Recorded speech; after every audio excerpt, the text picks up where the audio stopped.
Hello students, चलिए start करते हैं। लॉज ऑफ मोशन चैप्टर 5 के अंदर टॉपिक करेंगे Newton second law is the real law of A motion.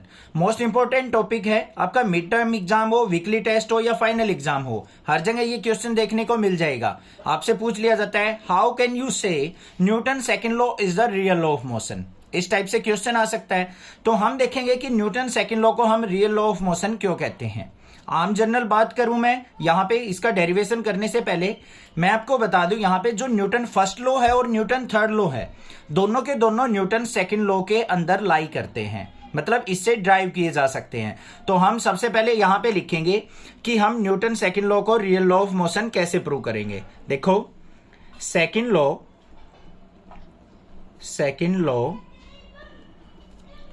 Is the real law of motion because,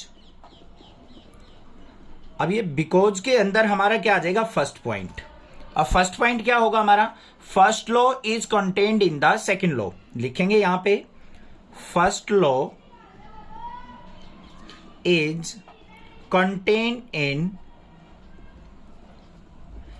second law, कि जो हमारा न्यूटन फर्स्ट लॉ है वो न्यूटन सेकंड लॉ के अंदर ही लाई करता है। अब इसके अंदर देखो ध्यान से, हमें क्या करना है, जो हमारा न्यूटन सेकंड लॉ होता है वो क्या कहता है, according to Newton second law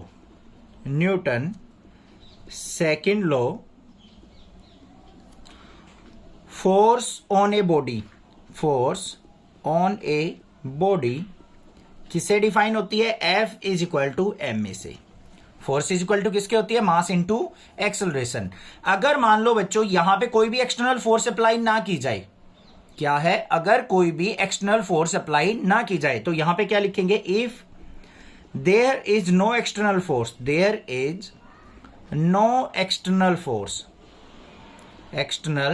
force, अब फोर्स यहां पे कोई अप्लाई नहीं की गई है तो इसका मतलब F की वैल्यू क्या होगी, 0। तो यहां पे F को 0 रखेंगे तो 0 इक्वल टू M में। अब M और A में से कौन सी क्वांटिटी हमारी 0 हो सकती है, M जो है वो कभी भी 0 नहीं हो सकता, mass of the object. Acceleration जो है वो हमारी क्या हो सकती है, 0 हो सकती है। इसका मतलब क्या हुआ यहां पे, अगर हम कोई भी फोर्स अप्लाई नहीं करेंगे तो एक्सेलरेशन ऑफ द ऑब्जेक्ट भी क्या होगी, 0 होगी। बात समझ में आई या नहीं आई। तो यहां पे क्या करेंगे हम, there is no acceleration when no force is applied. तो यहां पे लिखेंगे हम क्या, so there is no acceleration if external force is not applied. अगर कोई एक्सटर्नल फोर्स अप्लाई नहीं की जाएगी तो एक्सेलरेशन क्या हो जाएगी, वो 0 हो जाएगी। ये कि कौन कहता है, न्यूटन फर्स्ट लॉ। ठीक है भाई, तो हमने न्यूटन सेकंड लॉ से न्यूटन फर्स्ट लॉ को प्रूव कर दिया। इसका मतलब जो फर्स्ट लॉ है वो न्यूटन सेकंड लॉ के अंदर ही लाई करता है। तो यहां पे लास्ट में लिख भी देंगे हम, so we can say Newton first law contained in Newton second law. Clear हो गई भाई, कोई दिक्कत नहीं होनी चाहिए, ये बात अच्छे से समझ में आ गई होगी। सेकंड जो पॉइंट आता है हमारा वो आता है न्यूटन थर्ड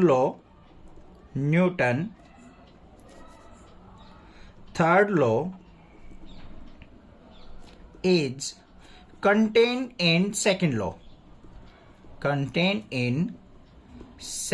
law, कि सेकंड लॉ से हम न्यूटन थर्ड लॉ को किस तरीके से प्रूव कर सकते हैं। बिल्कुल सिंपल है। इसके लिए हमें क्या करना पड़ेगा, एक छोटा सा एग्जांपल लेके चलना पड़ेगा। उसकी हम छोटी सी थ्योरी लिख लेते हैं। यहां पे क्या लिखेंगे, कंसीडर एन आइसोलेटेड सिस्टम, क्योंकि न्यूटन थर्ड लॉ किसके अंदर होता है, हमारा एक आइसोलेटेड सिस्टम के अंदर ही वर्क करता है। जब हमारे यहां पे आइसोलेटेड सिस्टम क्या होगा, मतलब एक्सटर्नल फोर्स उस पर अप्लाई करें और अंदर कोई भी इफेक्ट ना आए। तो यहां पे क्या लिखेंगे, consider an isolated system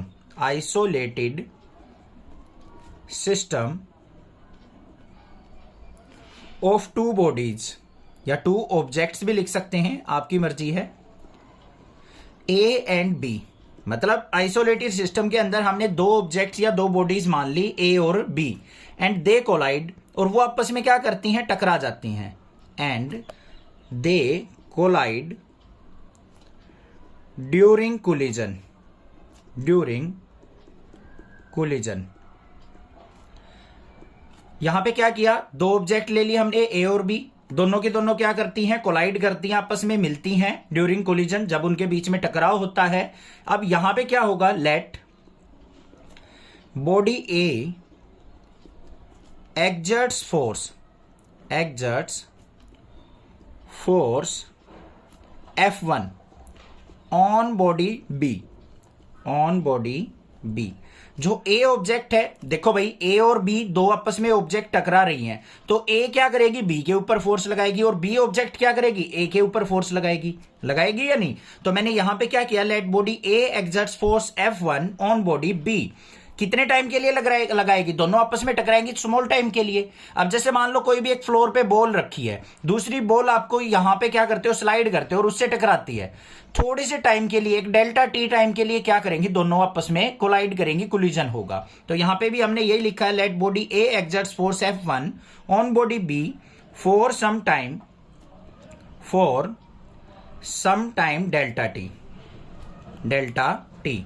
same as it is क्या होगी, बॉडी बी एक्सर्ट्स फोर्स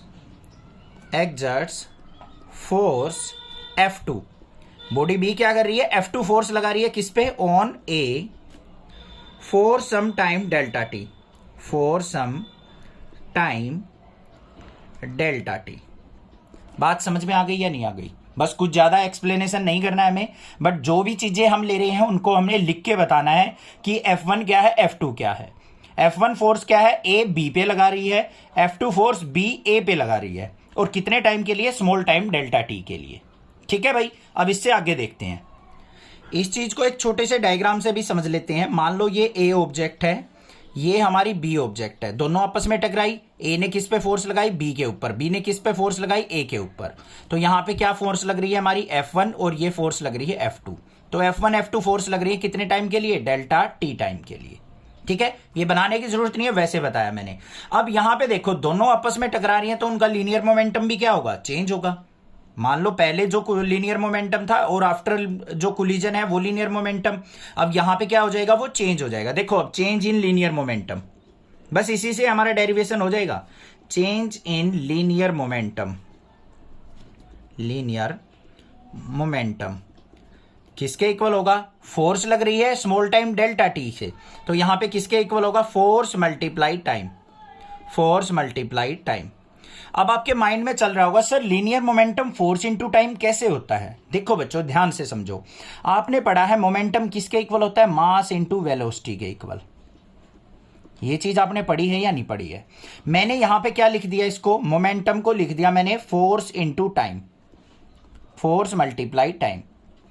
ये दोनों फॉर्मूले सेम है। देखो फोर्स को क्या लिखूंगा मैं, मास इनटू एक्सेलरेशन लिख सकता हूं, मल्टीप्लाई में टाइम, और एक्सेलरेशन क्या होता है हमारा, मास मल्टीप्लाई वेलोसिटी अपॉन टाइम, और मल्टीप्लाई में टाइम। टी से टी कट गया तो मास इंटू वेलोसिटी किसके इक्वल आ गया, पी के। तो यही तो कहा है मैंने, जो मोमेंटम होता है मास इंटू वेलोसिटी भी होता है और फोर्स इंटू टाइम भी होता है, कि कोई फोर्स स्मॉल टाइम के लिए लग रही है उसको इंपल्स भी कहते हैं हम, तो वो हमारा लीनियर मोमेंटम के अंदर भी काउंट होता है। तो चेंज इन लीनियर मोमेंटम किससे डिनोट किया जाएगा, फोर्स इंटू टाइम से। अब यहां पे देखो change in linear momentum, linear momentum of a body, जो ए बॉडी है उसका लीनियर मोमेंटम क्या हो जाएगा। अब ए के ऊपर फोर्स कौन सी लग रही है, F2, बी ए के ऊपर फोर्स F2 लगा रही है ना। ध्यान से देखो बच्चों, F1 जो फोर्स थी वो क्या थी, ए फोर्स लगा रही है बी के ऊपर, और ए के ऊपर कौन फोर्स लगा रहा है, बी। ये कौन सी फोर्स है, F2। तो यहां पे क्या हो जाएगी, वो F2 मल्टीप्लाई डेल्टा टी, कितने टाइम के लिए लग रही है, स्मॉल टाइम के लिए। ऐसे ही हम लिखेंगे change in linear momentum, change in linear momentum of B body, तो बी बॉडी के अंदर लीनियर मोमेंटम क्या चेंज आ जाएगा, F1 इंटू डेल्टा टी। बात क्लियर है या नहीं। अब टोटल मोमेंटम की अगर मैं बात करूं यहां पे तो क्या होगा, टोटल मोमेंटम दोनों ऑब्जेक्ट्स का सम हो जाएगा। फर्स्ट का क्या है यहां पे F2 डेल्टा टी और सेकंड का क्या है प्लस में F1 डेल्टा टी। अब देखो यहां पे अगर हम एक्सटर्नल फोर्स अप्लाई ना करें, न्यूटन सेकंड लॉ यही कहता है ना भाई कि अगर हम कोई एक्सटर्नल फोर्स अप्लाई ना करें तो यहां पे लिखो if no external force applied then, अब आइसोलेटेड सिस्टम भी माना है तो फोर्स का कोई रोल ही नहीं रहा, then linear momentum of system क्या होगा, जीरो होगा। लीनियर मोमेंटम किसके इक्वल हो जाएगा, जीरो के इक्वल, क्योंकि मोमेंटम किसके इक्वल था, फोर्स इनटू टाइम के। अब फोर्स ही जीरो हो जाएगी, एक्सटर्नल फोर्स ही नहीं होगी तो लीनियर मोमेंटम क्या हो गया, जीरो। तो यहां पे टोटल मोमेंटम क्या आ जाएगा, F2 डेल्टा टी और प्लस में F1 delta t is equal to किसके, जीरो के। तो यहां से F1 delta t is equal to किसके आ गया, minus of F2 delta t. Delta t से डेल्टा टी कट गया तो हमारा यहां पे क्या आ गया, F1 is equal to minus of F2 के। अब ये क्या किस चीज को प्रूव करता है, न्यूटन थर्ड लॉ को। तो यहां पे क्या हो गया, for every action there is equal and opposite reaction. अब नेगेटिव साइन क्या कर रहा है, अपोजिट रिएक्शन को शो कर रहा है। F1 इक्वल टू F2 का मतलब क्या है, जितनी फोर्स A B पे लगाएगी ना उतनी ही B A पे भी लगाएगी। ठीक है भाई। अब जैसे मान लो एक ट्रक है एक कार है, ट्रक और कार क्या करते हैं, आपस में टकराते हैं। अब टकराते तो है भाई, टकराना का मतलब क्या है, ऐसा नहीं है कि भाई ट्रक जो है कार पे ज्यादा फोर्स लगाएगा, फोर्स दोनों इक्वल लगाएंगे। हाँ बस मास का इफेक्ट हो जाएगा कि उसके अंदर मोमेंटम ज्यादा किस में हो जाएगा, क्योंकि मास जिसका ज्यादा होगा उसका मोमेंटम ज्यादा हो जाएगा। ट्रक जो है कार से टकरा रहा है तो मोमेंटम क्या होगा, ट्रक का ज्यादा होगा और कार का कम होगा। बात समझ में आ गई। इस तरीके से हम कह सकते हैं यहां पे, सो न्यूटन थर्ड लॉ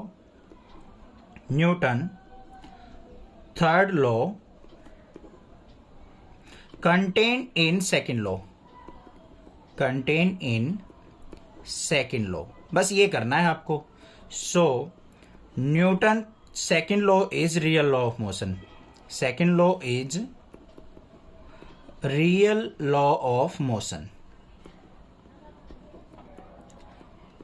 समझ में आ गया भाई। 3 या 4 मार्क्स में आपका ये क्वेश्चन पूछा जाता है, बड़े अच्छे से आप इसको कर सकते हैं।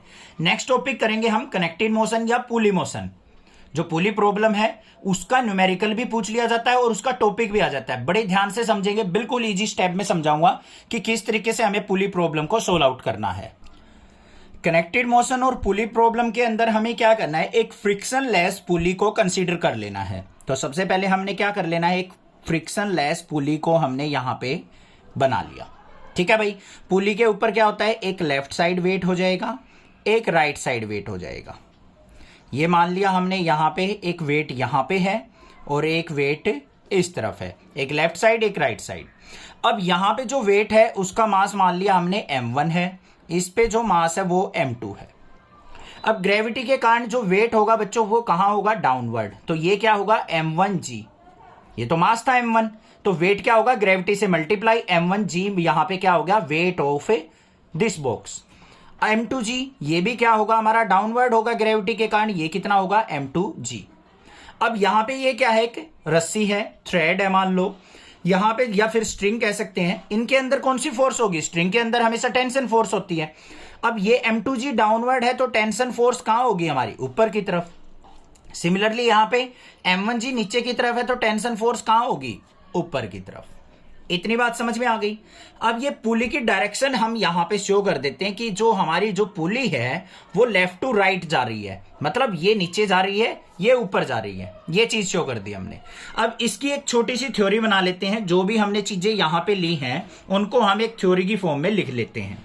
यहां पे लिखेंगे कंसीडर टू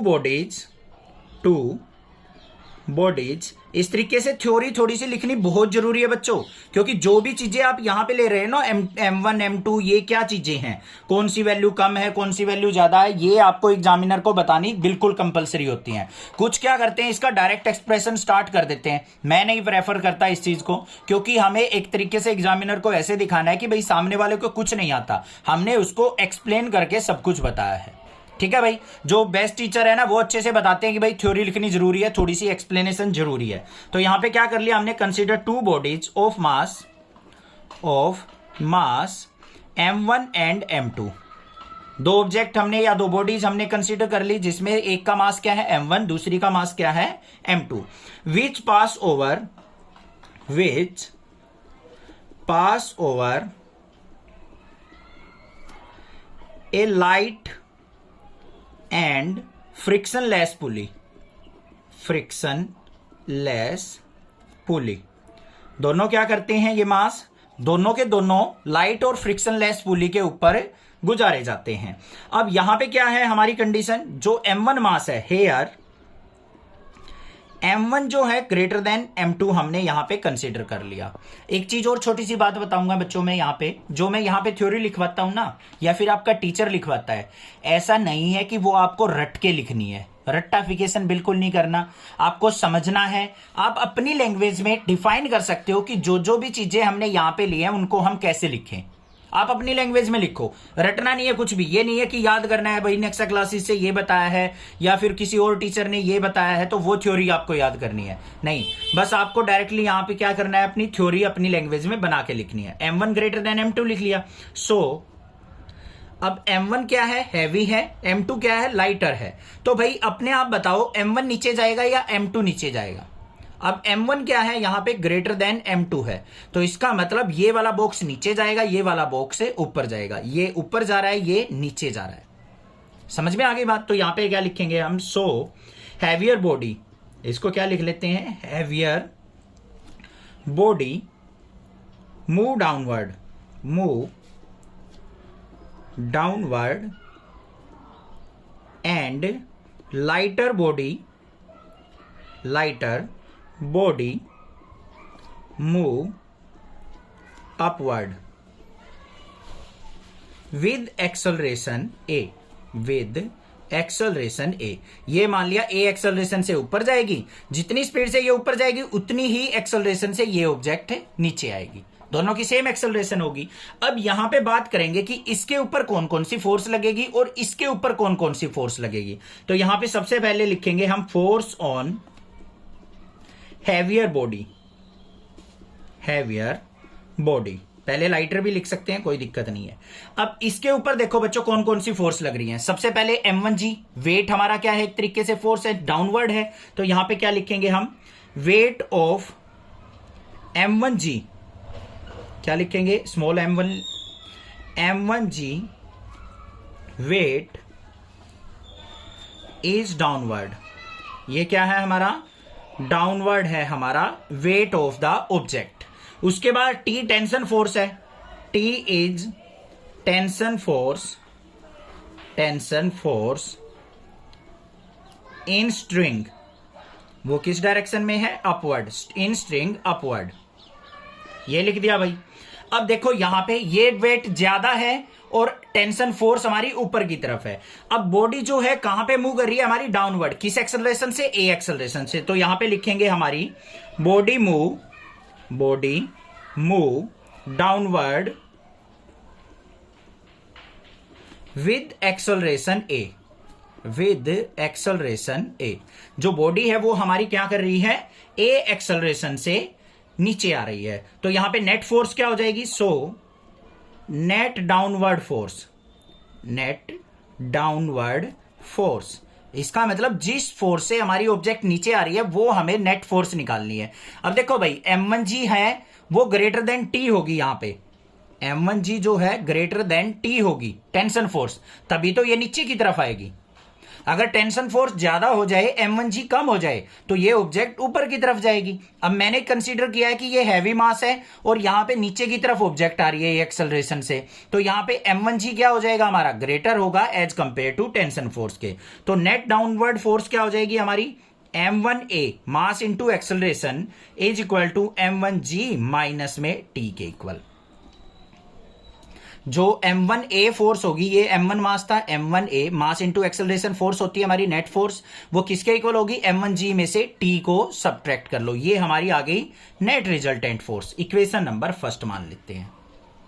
इतनी बात समझ में आई। ऐसे ही हम क्या करेंगे, force on the lighter body लेके चलेंगे। सेकेंड केस क्या हो जाएगा हमारा, force on lighter body, lighter body कि लाइटर बॉडी के ऊपर कौन कौन सी फोर्स लग रही है। सेम एज इट इज यहां पे लिखेंगे हम, क्या है उसका, m2g weight is downward, weight is downward and tension force T, tension T in string is upward. Tension T क्या होगी, अपवर्ड होगी, और वेट क्या होगा हमारा, डाउनवर्ड होगा। और उसके बाद यहां पे क्या लिखेंगे, बॉडी मूव अपवर्ड। ये मैंने बताया था ये ऊपर जा रही है, तो body move upward with acceleration a। ये क्या कर रही है, a एक्सेलरेशन से ऊपर जा रही है। अब बच्चों देखो ध्यान से, ये ऊपर की तरफ जा रही है, ये ऑब्जेक्ट तो ट्राई करेगी कि मैं नीचे आऊं, बट टेंशन फोर्स ज्यादा होने के कारण क्या कर रही है, वो इस ब्लॉक को ऊपर लेके जा रही है। इसका मतलब क्या हो गया, यहां पे टेंशन जो है ग्रेटर देन m2g है। तो नेट फोर्स ऑन m2 क्या हो जाएगी, m2a, क्योंकि a एक्सेलरेशन से मूव कर रहा है, तो m2a इज इक्वल टू क्या हो जाएगी, टेंशन फोर्स ज्यादा है, m2g क्या है, कम, तो t माइनस क्या लेंगे हम, m2g। ये इक्वेशन नंबर क्या होगी हमारी, सेकंड। तो इक्वेशन नंबर फर्स्ट और सेकंड से हमें नेट रिजल्टेंट फोर्स आ गई हमारी m1 ब्लॉक के ऊपर भी, मतलब फर्स्ट ब्लॉक के ऊपर भी और सेकंड ब्लॉक के ऊपर भी।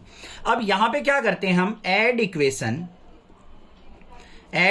First and second. फर्स्ट और सेकंड इक्वेशन को क्या कर लो, ऐड कर लो। अब फर्स्ट इक्वेशन क्या थी हमारे पास, ये रही m1a, यहां पे क्या है m2a, लेफ्ट साइड को लेफ्ट साइड ऐड करेंगे तो यहां पे क्या आ जाएगा, m1a प्लस में m2a इज इक्वल टू, यहां पे क्या आ जाएगा मेरे पास, m1g माइनस में t और प्लस में t माइनस में m2g। बात क्लियर या नहीं, देखो ध्यान से बच्चों, मैंने दोनों इक्वेशंस को क्या कर लिया, ऐड कर लिया, लेफ्ट साइड को लेफ्ट साइड, राइट साइड को राइट साइड। तो यहां पे a कॉमन ले लेता हूं, अंदर क्या आ गया, m1 प्लस m2, यहां पे t से t कैंसिल, दोनों में से g कॉमन आ गया, अंदर क्या आ गया, m1 माइनस m2। हमें एक्सेलरेशन की वैल्यू निकालनी है कि किस एक्सेलरेशन से हमारी जो ब्लॉक्स हैं वो ऊपर जाएंगे। तो a इज इक्वल टू किसके आ गया बच्चों, यहां पे m1 minus m2 into g divide by m1 plus m2। ये मेरे पास क्या आ गई, a एक्सेलरेशन आ गई, जिससे हमारे ब्लॉक क्या करेंगे, अपवर्ड जाएंगे, दूसरा ब्लॉक डाउनवर्ड आएगा। अब हमें ये टेंशन T फोर्स भी निकालनी है कि स्ट्रिंग के अंदर कितनी टेंशन फोर्स होगी। तो उसके लिए मैं क्या करूंगा, यहां पे डिवाइड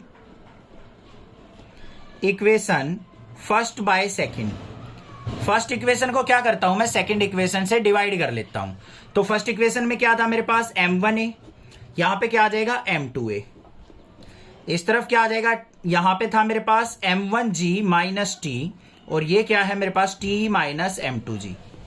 फर्स्ट इक्वेशन को डिवाइड बाय सेकंड कर लिया मैंने।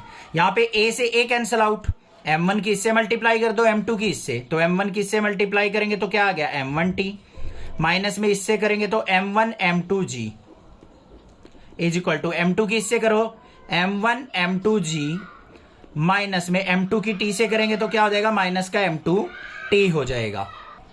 अब हम क्या करेंगे, t वाली टर्म को एक तरफ कर लो और g वाली टर्म को एक तरफ, इसको इस तरफ ले आओ बच्चों। तो क्या हो गया, m1t प्लस में m2t इज इक्वल टू, यहां पे क्या हो जाएगा, m1 m2g, ये इस तरफ जाएगा तो क्या हो जाएगा, प्लस में m1 m2g। तो बच्चों इसमें से क्या कॉमन आ गया, t कॉमन, अंदर क्या आ गया, m1 प्लस m2। और यहां पे m1 m2g प्लस में m1 m2g क्या हो गया, ट्वाइस ऑफ m1 m2g। तो t की वैल्यू क्या आ गई हमारे पास, ट्वाइस m1 m2g अपॉन में m1 प्लस m2। ये क्या हो जाएगी, m1 प्लस में m2। तो ये हमारी क्या होगी, टेंशन फोर्स होगी, और ये हमारी a एक्सेलरेशन होगी। अब यहां पे आपको कोई भी न्यूमेरिकल मिलता है ना, इस तरीके से दे रखा हो, मान लो पुल्ली पे एक साइड आपके 2 ब्लॉक लगा रखे हैं, एक ब्लॉक ये है, एक ब्लॉक ये है, और इस साइड मान लो एक सिंगल ब्लॉक है, तो आप इनके अंदर आराम से कर सकते हो, टेंशन टी फोर्स भी निकाल सकते हो और ए एक्सेलरेशन भी निकाल सकते हो कि किससे ये अप या डाउन जाएगा। समझ में आ गई बात, कोई दिक्कत नहीं है, एक्सप्रेशन अच्छे से क्लियर हो गया होगा। कोई भी दिक्कत लगे आप मुझसे पूछ सकते हैं, अदरवाइज चैनल को सब्सक्राइब जरूर कीजिए। नेक्स्ट वीडियो में आपको मिलेगी रॉकेट प्रॉब्लम, जो कि मोस्ट इंपॉर्टेंट है। बड़े अच्छे से समझाऊंगा, सारे के सारे पॉइंट अच्छे से क्लियर करूंगा कि किस तरीके से रॉकेट प्रपोल्सन काम करता है। चैनल को जरूर सब्सक्राइब करना। Thank you students for watching next classes video.